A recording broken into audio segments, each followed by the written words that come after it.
Ici, la voix de l'Amérique.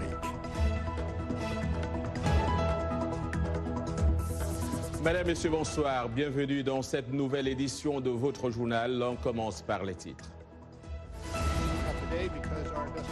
Pour la première fois depuis la clôture de son enquête sur l'ingérence russe dans la présidentielle américaine de 2016, Robert Mueller s'exprime. Il affirme que l'inculpation de Donald Trump n'était pas une option légale.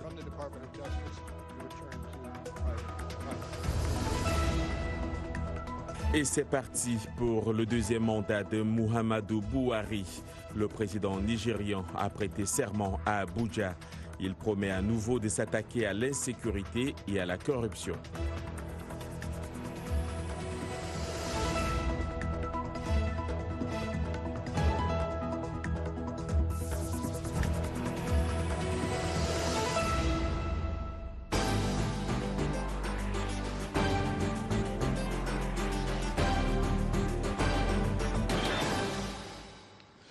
Bonsoir. On le disait en titre, pour la première fois depuis la clôture de son enquête sur l'ingérence russe dans la présidentielle américaine, Robert Mueller sort de son silence. Le procureur spécial chargé de cette enquête a laissé entendre que l'inculpation du président Donald Trump n'était pas une option légale pour que son bureau pouvait envisager. Ceci compte tenu des directives du ministère de la Justice, l'affaire ayant trait à un président en exercice. Mueller a conclu son enquête de 22 mois sur l'ingérence de la Russie dans l'élection présidentielle américaine de 2016 à la fin du mois de mars, affirmant qu'il n'avait trouvé aucune preuve de collusion entre la campagne présidentielle de Donald Trump et Moscou en 2016. Sur la question de savoir si Trump a empêché l'enquête, Mueller indique dans son rapport de 448 pages que s'il ne pouvait pas faire de recommandations d'inculpation, il ne pouvait pas non plus exonérer le président des États-Unis. Pour discuter de cette actualité américaine, accueillons sur ce plateau René Lec. René Lec suit de près ce dossier. René Lec, vous êtes analyste politique. Merci d'être venu. Bonsoir. Bonsoir. Alors, pourquoi Robert Mueller a-t-il choisi ce moment pour sortir de son silence? Et surtout, qu'est-ce que vous avez retenu en l'écoutant? Oui, écoutez, John, déjà, il annonçait qu'il fermait le bureau, que donc le bureau du procureur spécial était fermé, qu'il allait démissionner. Je suppose que la démission va avoir lieu à partir d'aujourd'hui, va commencer aujourd'hui. Et deuxièmement, je crois qu'il cherchait à justifier également le professionnalisme, la crédibilité, le sérieux de cette enquête. En cela, il contredisait un peu le président de la République qui disait que c'était un peu une chasse aux sorcières. Donc je pense qu'il répondait à cela principalement. Deuxièmement, en fait, je n'aurais pas dû dire principalement parce que principalement c'est le deuxièmement. Tout à fait. Principalement, je pense qu'il répondait au ministre de la Justice, à William Barr, à Bill Barr, qui lui semblait dire que ce n'était justement pas à cause des problèmes de directives du ministère de la Justice qu'il n'y a pas eu l'inculpation. Et lui, en fait, il a clairement dit aujourd'hui, c'est uniquement, pratiquement exclusivement à cause de cela qu'il n'y a pas eu d'inculpation. Alors justement, dans son rapport, Mueller cite 11 cas d'obstruction possibles à la justice imputés à Trump. Le président américain lui parle chaque fois d'absence d'obstruction et de collusion. Où se trouve la vérité? Écoutez, ça va être difficile justement, et c'est ça qui est intéressant. Dans l'intervention de Mueller aujourd'hui, en fait, qu'est-ce qu'il dit? Il dit, ce n'est pas à moi de chercher au fond ou de dire, même pas de chercher parce qu'il a cherché, de dire où se trouve la vérité, mais c'est une autre procédure constitutionnelle, c'est celle du Congrès, c'est l'impeachment. Donc en clair, on avait l'impression qu'il donnait un peu le tableau de bord de la conduite à suivre au Congrès et leur dire j'ai fait mon travail, à vous de faire le vôtre. Alors vous parlez d'impeachment, la sortie de Robert Mueller va-t-elle raviver les discussions, notamment dans le camp démocrate qui souhaite entamer, n'est-ce pas, une procédure de destitution du président américain, même si au fond cette procédure a peu de chances d'aboutir? Oui, elle a peu de chances d'aboutir parce que les républicains contrôlent le Sénat. Et pour que, si l'impeachment passe, pour que la condamnation soit effective, il faudrait que ce soit décidé au Sénat. Et ça, il y a très peu de chances, pour ne pas dire qu'il n'y en a aucune, que ça passe. Mais par rapport à la procédure d'impeachment, bon, vous savez, la leader, devrais-je dire, du Congrès, Nancy Pelosi, n'est pas tellement favorable à l'impeachment pour des raisons plus politiques que pour des raisons légales ou des raisons, j'allais dire, morales. Mais de plus en plus, la tâche va être très, très, très difficile pour elle parce que l'intervention de Mueller aujourd'hui est quasiment sans appel. Alors, des raisons politiques, on voit tout de suite 2020 qui se présente. Comment cela va se passer pour les deux camps, démocrates et républicains? Écoutez, vous vous imaginez, vous vous souvenez de l'époque quand il y a l'impeachment de Clinton, on ne parlait que de ça, même dans votre show, je suis sûr que vous passerez la moitié de votre show à parler du impeachment. Donc avoir des élections dans un tel contexte, ça va être très difficile. Il va falloir que la plupart des candidats des démocrates passeront plus leur temps à parler de Trump et de impeachment qu'à parler de ce qui leur a permis de gagner l'élection l'année dernière. Donc des questions de sécurité sociale, des questions de lutte contre la pauvreté, la question de l'avortement, etc. Des sujets que nous reverrons avec vous, René Lec. Merci d'être venu. Je rappelle que vous êtes consultant ici, consultant et analyste politique. Merci. Je vous en prie, John. On reste sur les États-Unis qui ont claqué la porte à la conférence de l'ONU sur le désarmement mardi à Genève, en signe de protestation contre la cession du Venezuela à la présidence tournante de ce forum. Comme le rapporte la correspondante du département d'État, Cindy Sen, des responsables américains déclarent que cette décision envoie un signal important sur la position des États-Unis par rapport à ce qu'ils considèrent comme un régime illégitime, celui du président vénézuélien Nicolás Maduro. Gaby Dorsil nous en dit plus. Alors que l'ambassadeur du Venezuela a assumé la présidence tournante de mois pour parler sur le désarmement à Genève, l'ambassadeur américain Robert Wood a quitté la session et a annoncé un boycott. Un représentant de Juan Guaido, le président par intérim, devrait siéger à cet organe, devrait siéger à ce poste. Et nous espérons que bientôt, un représentant de Juan Guaido siégera à ce poste. Car là encore, le régime, l'ancien régime de Maduro, est essentiellement mort. Il ne veut tout simplement pas s'en aller. Les États-Unis et plus de 50 autres pays ont reconnu Guaido comme le chef intérimaire légitime du Venezuela. Mais Maduro conserve le contrôle des fonctions de l'État, bénéficie du soutien des principaux dirigeants militaires du pays et de la Russie, de Cuba, de l'Iran et de la Chine. L'ambassadeur du Venezuela pour le désarmement, Jorge Valero, a fustigé le départ de la délégation américaine à la conférence. Aujourd'hui, le geste antidiplomatique et irrespectueux d'abandonner la salle a été interprété par la plupart des diplomates non seulement comme un manque d'égard envers la présidence, mais également envers les ambassadeurs et les diplomates présents.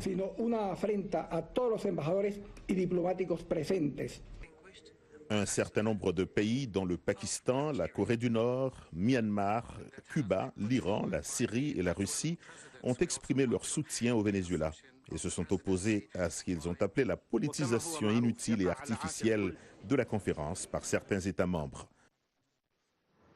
Actualité sur le continent, le président du Nigeria a prêté serment ce mercredi à Abuja pour un second mandat, occasion pour Muhammadu Buhari de renouveler son allégeance à la République fédérale du Nigeria et son engagement à accomplir ses devoirs à la hauteur de ses capacités dans le respect de la constitution du pays.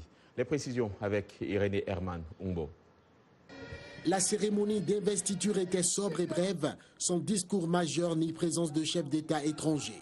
Aux côtés du vice-président Yemi Osimajo, l'ancien général est arrivé sur la scène d'Eagle Square à Abuja sur un tapis rouge accompagné par un orchestre sous un grand chapiteau blanc et vert couleur du drapeau nigérian et entouré d'un grand nombre de militaires et généraux. Prières musulmanes et chrétiennes ont dominé les rares interventions durant la cérémonie, ce qui renforce l'espoir des partisans du président. J'attends beaucoup du président. Il nous a assuré avoir déjà pris ses repères sur plusieurs points. Nous nous attendons à une meilleure sécurité. Il nous l'a promis. Hier, il a signé le budget, ce qui est un très bon signe. Il laisse entrevoir que le budget sera intégralement exécuté avant la fin de l'année. Nous nous attendons aussi à une amélioration de l'économie. Les défis sécuritaires et économiques sont cependant immenses pour le président Muhammadu Buhari. Nous abordons à présent l'ère de la consolidation. Nous espérons que le président se concentrera davantage sur les questions de sécurité, d'emploi et d'agriculture, car ce sont là les domaines essentiels sur lesquels nous voulons nous concentrer. Mais Dieu merci, il a pu jeter les bases d'un développement solide et nous souhaitons toujours qu'il travaille davantage dans ce sens. Aucun chef d'État étranger n'assistait à cette cérémonie. Ils sont attendus lors d'une autre cérémonie qui devrait avoir lieu le 12 juin, jour de la démocratie au Nigeria. Cette investiture marque la fin du processus électoral compliqué qui opposait le président Buhari du Congrès des progressistes APC à Atiku Abubakar du Parti populaire démocratique PDP. Au Soudan, des centaines d'employés des transports, de banques, d'entreprises et des ministères ont manifesté pour la deuxième journée de la grève générale. Plusieurs d'entre eux refusent toujours l'instauration d'un pouvoir militaire et se sont donc rassemblés devant le siège de la Banque centrale dans le quartier des affaires de Khartoum qui a été pris d'assaut hier par des forces armées.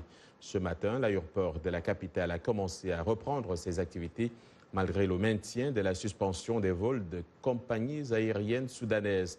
Les manifestants demandent désormais un pouvoir civil pour remplacer les généraux. La République démocratique du Congo prête pour les funérailles d'Étienne Tshisekedi, l'ex-premier ministre et opposant congolais, est décédé en Belgique le 1er février 2017. Le programme d'activité s'étend sur 3 jours, à commencer par l'arrivée du corps qui était prévu demain jeudi à Kinshasa, mais qui a été retardé, suivi de l'hommage populaire vendredi au stade des Martyrs et de l'inhumation prévue samedi. Plusieurs chefs d'État africains, notamment le président du Rwanda, Paul Kagame, sont attendus à ces obsèques qualifiées de commémoration et de la célébration de la démocratie par Lucien Lundula, coordonnateur du comité d'organisation. À noter que Félix Tshisekedi, le fils de l'illustre disparu, dirige le pays depuis son investiture le 24 janvier dernier.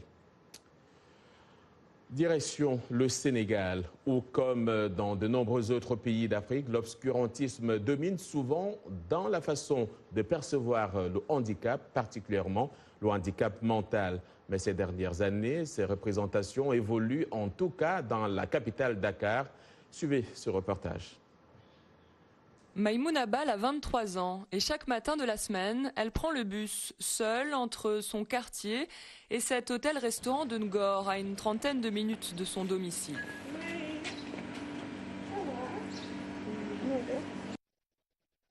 Maïmouna, jeune fille atteinte de trisomie 21, y travaille comme femme de chambre depuis maintenant 1 an.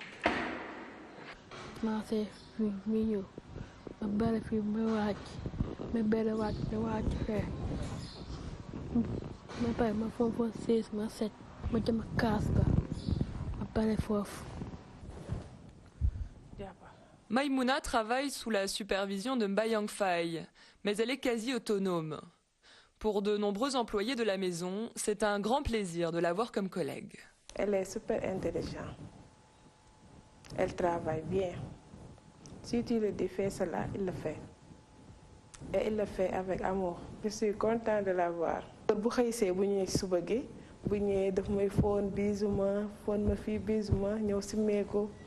C'est grâce au centre Aminata Mbaye, géré par l'Association sénégalaise de protection des enfants déficients mentaux, que Maïmouna a trouvé cet emploi. Ici, on accueille 112 enfants âgés de 4 à 27 ans. Dès l'âge de 15 ans, on les forme à l'horticulture, la poterie, la confection de jus de fruits locaux ou encore la couture. Et depuis 2013, l'association a noué des partenariats avec différentes entreprises, hôtels, écoles ou encore jardins. C'est une sorte de fierté quand ils savent qu'ils sont valorisés, qu'eux aussi ils font partie intégrante de la société et qu'ils sont capables de faire plus ou autant que ceux qui se disent normaux. Aujourd'hui, 28 jeunes du centre travaillent dans ces entreprises. Autant d'initiatives qui contribuent à faire évoluer les mentalités. Par rapport à il y a 15 ans, quand on a commencé l'école et maintenant, les parents s'intègrent énormément et arrêtent de cacher l'enfant. ils sont pas fiers de leurs enfants, mais comme on dit au Sénégal, d'homme là. C'est un enfant. Vous regardez Le Monde aujourd'hui.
Le Monde aujourd'hui sur VOA Afrique, les titres de cette seconde partie de votre journal.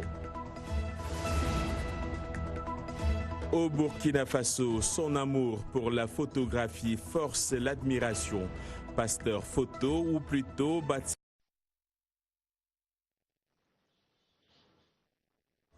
Cliché après cliché.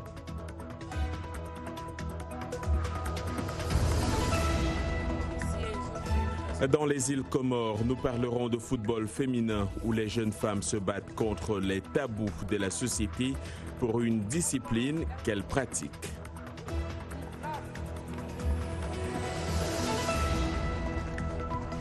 Et puis Gervinho, absent de la pré-liste de la Côte d'Ivoire pour la CAN 2019.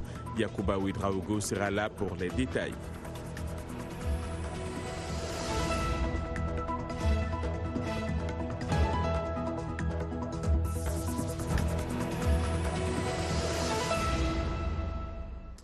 Allons tout de suite au Burkina Faso où Batian Nignan, dit pasteur photo, est l'un des jeunes qui force l'admiration. Cet étudiant converti à la photographie est aujourd'hui un chef d'entreprise qui fait la fierté de toute une jeunesse. Voulez-vous connaître son histoire? Suivez notre correspondant à Ouagadougou, Lamine Traoré. À l'université de Ouagadougou, parmi ses nombreuses boutiques, se trouve la boutique, disons, l'entreprise de Batian Nignan, dit pasteur photo. Arrivé comme étudiant en 2006 dans la capitale burkinabé, voilà maintenant une dizaine d'années que ce jeune est dans la photographie. Bonjour, bonjour. Je suis arrivé à Ouaga ici, j'avais 250 francs dans ma poche. Je me disais qu'arriver, l'État va prendre soin de moi. Mais à ma grande surprise, arriver pour trouver un coin même pour dormir, c'est tout un problème. Le jeune devait se battre pour s'en sortir. C'est mon tout premier appareil, c'est un appareil avec pellicule. J'ai payé 10 000 francs et les 5 000 c'était à crédit. Au bout d'une semaine, j'ai pu payer les 5 000 qui restaient. À l'époque, inscrit en droit, Batian Nignan y a cru. Aujourd'hui, son entreprise a grandi. Il a au moins 3 salariés. C'est un bon maître qui est très aimable à ses apprentis. Et c'est un bon conseiller. Il fait tout pour nous. Pasteur photo qui aujourd'hui fait toutes sortes de photos, identité, passeport, visa, mariage, baptême, ne se plaint pas du tout. Ma première réalisation, j'ai pu payer un véhicule. Après, j'ai pu payer une parcelle. Après, j'ai pu mettre en valeur. Et quand tu vois ces réalisations que tu arrives à faire, ça te motive à continuer. Et 100% grâce à ça, nous arrivons à vivre. Nous avons pu faire même le mariage grâce à ça en 2013. Mariée, c'est sa femme qui est le socle de sa vie. C'est elle qui gère aujourd'hui l'entreprise. Pour le moment, nous avons 3 personnes. En termes de chiffres, on peut dire que ça va. Séverin Sanou fait partie des vieux et fidèles clients de l'étudiant photographe. Vraiment, c'est un exemple même à présenter aux jeunes. En fait. Il est parti de rien. Et aujourd'hui, je ne peux pas dire qu'il a réussi, mais bon, ce qu'il a fait déjà, c'est très bien. Moi, personnellement, je l'encourage. Par rapport, il aurait pu se retrouver en train de mendier ailleurs, mais il a préféré faire quelque chose. Il ne faut pas compter sur l'État. Et souvent, je vais jusqu'à dire que même si l'État arrivait à employer tous ceux qui ont des diplômes, la nation même va chuter, l'économie va chuter. Ce serait grave même. Ce jeune ambitionne étendre ses activités dans le domaine de l'immobilier ou dans le commerce général. Un exemple pour bien d'autres, pas seulement au Faso. Lamine Traoré pour VOA Afrique, Ouagadougou.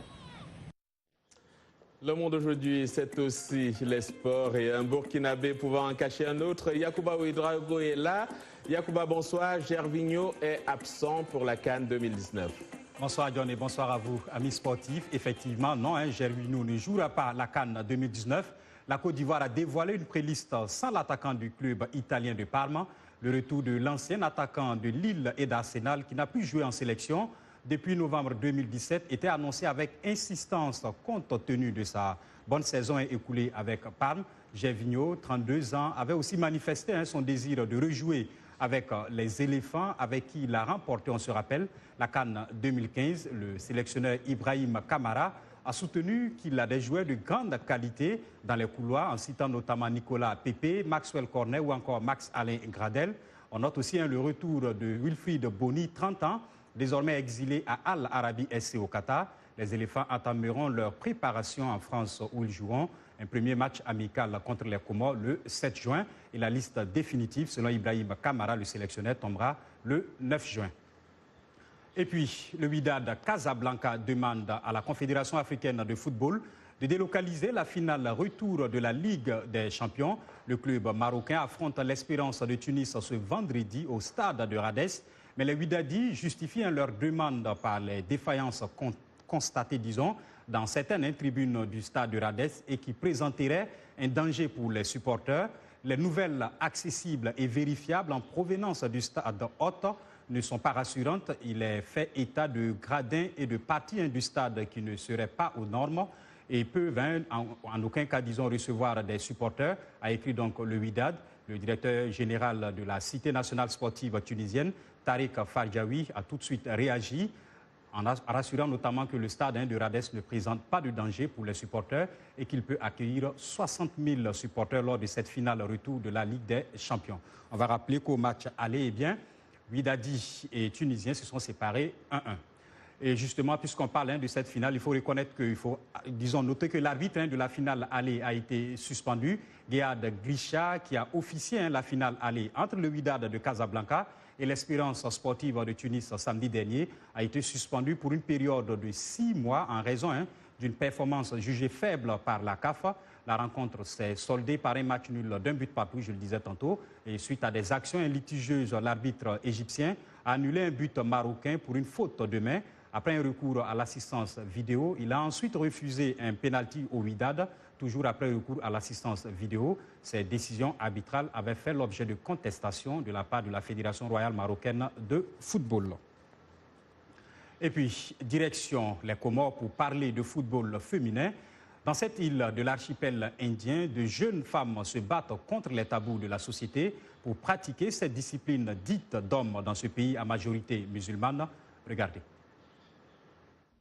Au stade municipal de Moroni, ces footballeuses s'apprêtent pour la séance d'entraînement du jour.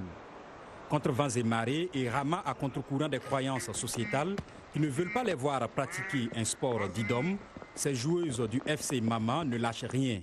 Amel Silva est une défenseuse des droits de la femme et de l'enfant. Son sport favori, c'est le foot et son handicap, être femme et vouloir jouer au ballon rond. C'est vraiment dur de jouer au foot, en particulier aux Comores, venant d'un pays religieux, musulman.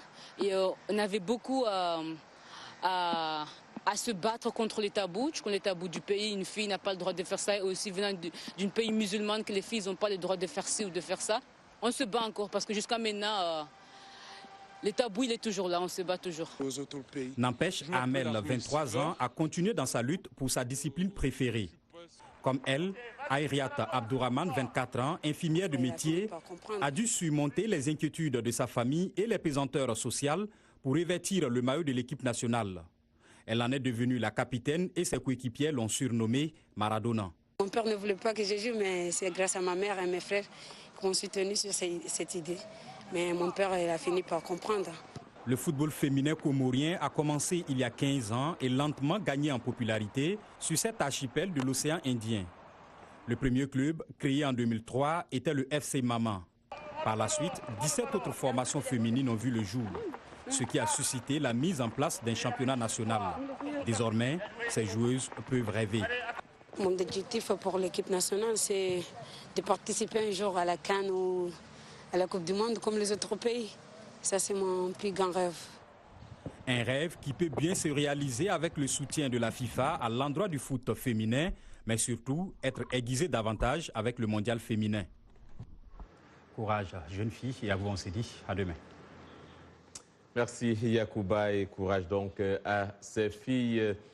Mackenzie Bezos, dont on se souvient qu'elle a divorcé il y a quelques mois de Jeff Bezos, l'homme le plus riche du monde, s'est engagée à donner la moitié de sa fortune aux organisations caritatives.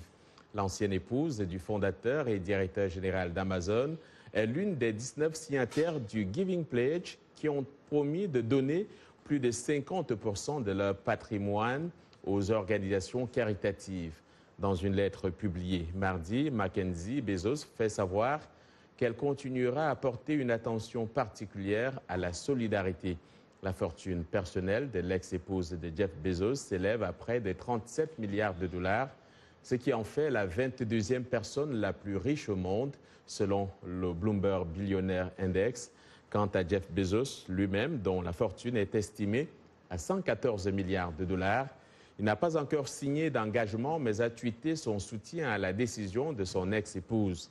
The Giving Pledge a été créé par les millionnaires Warren Buffett et Bill et Melinda Gates en 2010. Cette organisation propose aux personnes les plus riches du monde de promettre de donner la moitié de leur richesse, de leur vivant, selon leur volonté.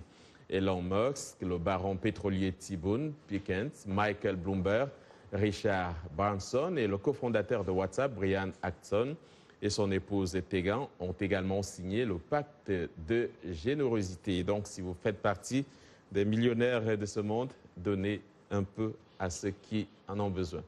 Et c'est ici qu'on va mettre un terme à ce journal. Merci à toute l'équipe qui l'a préparé et à vous d'avoir suivi. Demain est un autre jour. Excellente soirée à toutes et à tous.